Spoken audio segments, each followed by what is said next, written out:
今日咧同大家分享一個快速用高壓煲煮腐竹、洋薏米、雞蛋、糖水嘅。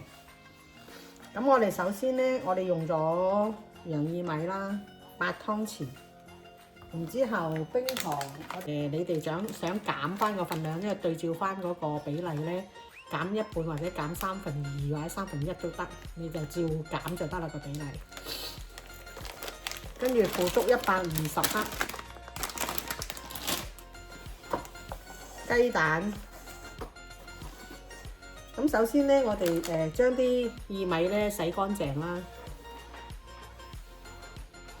咁咧腐竹都洗乾淨啦，我哋先倒晒啲腐竹落去，唔使浸噶啦，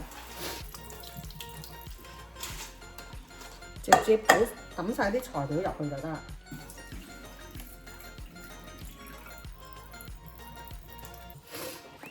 薏米又洗乾淨，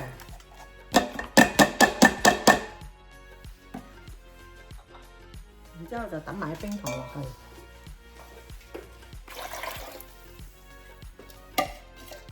咁我哋呢度加咧2.4litres，我哋就攪一攪佢。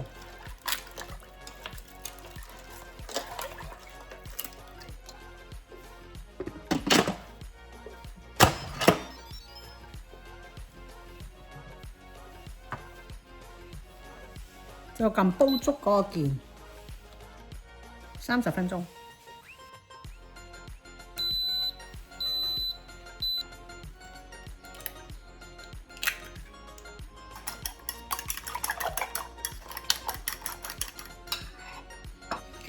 咁而家咧，佢已經自動放咗氣啦。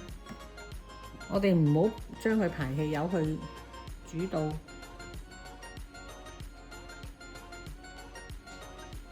咁然之後咧，我哋打開嚟睇下。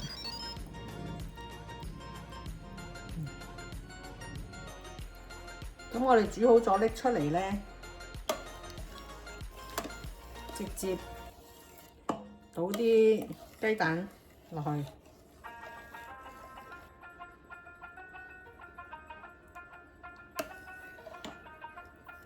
完成。